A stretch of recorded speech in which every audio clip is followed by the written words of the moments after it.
ഒളിച്ചോടി പോയിട്ടില്ല എന്തെല്ലാം ഇരുട്ടിരിക്കണേ? ഈ മുട്ടിഞ്ഞ പവർ കട്ട് ഇനി തീർന്നില്ലേ? ഏട്ടാ, ഈ ഫിലാഡൽഫിയയിൽ പവർ കട്ട് ഉണ്ടോ? ഫിലാഡൽഫിയയിൽ പവർ കട്ടില്ല.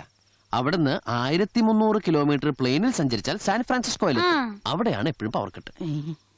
ആ നീയപ്പോ വന്നു? ഞാൻ ടൂർ കഴിഞ്ഞ് ഫിലാഡൽഫിയ ഇപ്പൊ ലാൻഡ് ചെയ്തുള്ളൂ. നിനക്ക് സുഖമല്ലേ അനിയ? നടന്നു നീ വല്ലാണ്ട് മെലിഞ്ഞു. എടാ സച്ചി, ചുറ്റുവട്ടത്തൊക്കെ കറണ്ട് ഉണ്ടല്ലോ, എന്നിട്ടെന്താ നമുക്ക് മാത്രം ഇല്ലാത്ത? ഇതാണ് ഇലക്ട്രിസിറ്റി ബോർഡുകാരുടെ ഒരു കാര്യം. ഒരു 3-4 മാസത്തെ ബില്ലടച്ചില്ല അപ്പാമാര് ഫീസ് വരും. ഇവൻ രാവിലെ പറഞ്ഞുള്ളൂ ബില്ലടച്ചില്ല അപ്പ ഫീസ് വരും. നീ പറഞ്ഞില്ലടാ? അങ്ങോട്ട് വന്ന് ഒരു കാര്യം പറഞ്ഞു. നീ വല്ലാണ്ട് പെര നിറഞ്ഞു. ഒന്നും കഴിക്കുന്നില്ലേ നീ? വാതിലിൽ കൂടി പോലും കടക്കുന്നില്ലല്ലോ മോനെ. അയ്യോ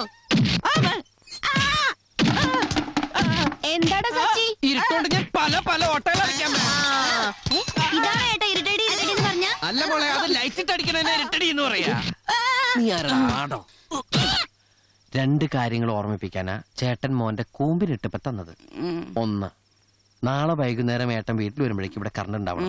2, ഒരു പെണ്ണിനെ വളയ്ക്കാൻ നടക്കുമ്പോ സ്വന്തമായി അധ്വാനിച്ചുണ്ടാക്കിയ 4 തുട്ടെങ്കിലും പോക്കറ്റ് ഉണ്ടാവണം. മനസ്സിലായടാ? പതുക്കെ. ഗുഡ് നൈറ്റ് ഏട്ടാ. ഭക്ഷണം കഴിച്ചിട്ട് കിടന്നോട്ടാ.